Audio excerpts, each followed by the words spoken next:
and welcome to Season 1, Episode 6 of StatisFlix, Data for Movies. I'm Elizabeth, your host, and today we are doing a deep dive into the fashion industry in this 2006 dramedy that is a classic, and one that I hadn't seen until just this week.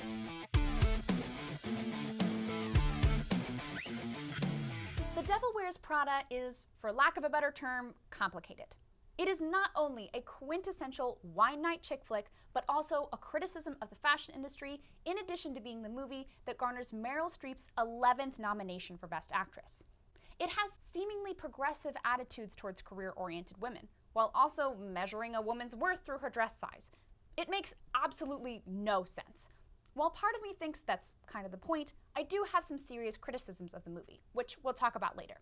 But for now, we start with the unparalleled Meryl Streep, who plays Miranda Priestly, rocketing in with a score of 94.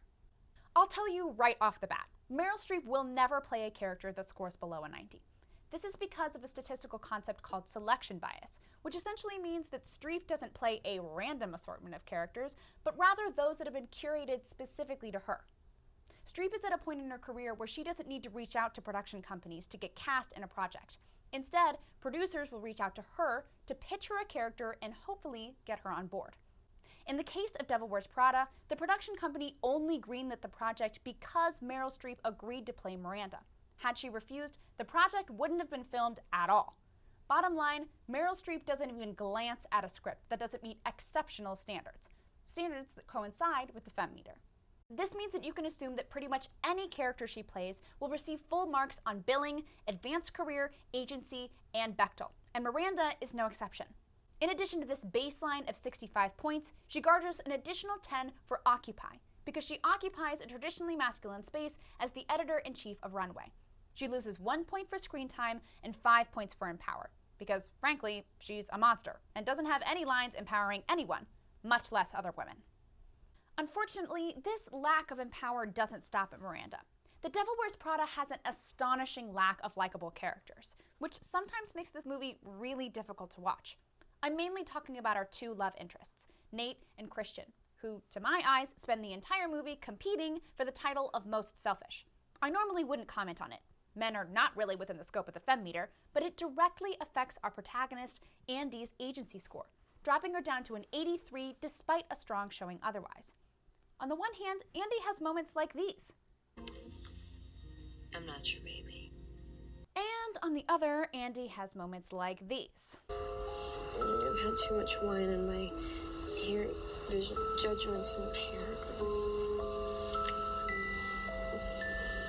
No, I barely know you. I'm in a strange city. I am out of excuses. Ugh. Gross, creepy, and not okay. Granted, I'm viewing this through a 2020 lens, but even in the mid-2000s, people took serious issue with the men in this movie, to the extent that a screenwriter had to openly defend them in an interview with Teen Vogue.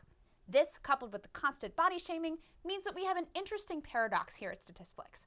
A female character that is decidedly great, and a movie that is decidedly not. Even with all of its problems, I'm not going to pretend like I didn't like this movie. It is hilarious, and the costumes are a relic of a distant past. There's a reason it's iconic.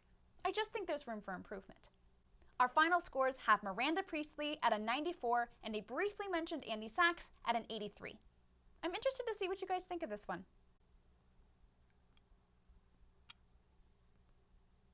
That's all.